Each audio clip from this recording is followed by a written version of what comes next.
ଦେଖନ୍ତୁ ବହୁତ ଏଠି ଟ୍ରକ୍ ଜାମ୍ ହେଇଛି। ମୁଁ ଏବେ ବଡ଼କିରାରୁ ଅନୁଗୁଳ ପର୍ଯ୍ୟନ୍ତ ଆସିଲିଣି। ଯେଉଁଠି ଦେଖିବେ ଖାଲି ଟ୍ରକ୍, ଖାଲି ଟ୍ରକ୍, ମାଲ ବୋଝେଇ ଟ୍ରକ୍। ବସ୍ର ସୁବିଧା ଯିବା ଆସିବା ପାଇଁ ଗୋଟେ ଲାଇନ୍ ଅବଶ୍ୟ ଅଛି। ଆପଣମାନେ ଆସିପାରିବେ, ଯାଇପାରିବେ, କିଛି ଅସୁବିଧା ନାହିଁ। କିନ୍ତୁ ଏଇ ଆମର ଯେଉଁ ଅନୁଗୁଳରୁ ବଂରପାଳ ଯିବା ରୋଡ଼୍ ଯେଉଁ ଖରାପ ହେଇଛି, କଣ୍ଟ୍ରାକ୍ଟରମାନଙ୍କୁ ସରକାର ନିର୍ଦ୍ଦେଶ ଦେଇଛନ୍ତି ଯେ 15 ଦିନ ଭିତରେ ରୋଡ଼୍ ଠିକ୍ ହେବା ଦରକାର। ସେଥିପାଇଁ କଣ୍ଟ୍ରାକ୍ଟରମାନେ କହିଛନ୍ତି ଯେ ସରକାରଙ୍କୁ ଯେ ଆମକୁ 15 ଦିନ ପାଇଁ ସକାଳ 8ଟାରୁ ରାତି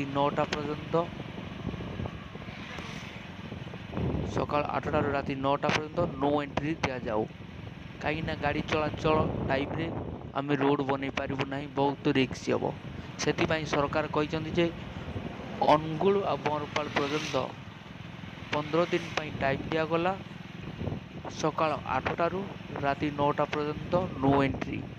ଟ୍ରକ୍ ଚଳାଚଳକ ବା ମାଲବୋଝି ଟ୍ରକ୍ ଯିବା ଆସିବା କରିବେ ନାହିଁ।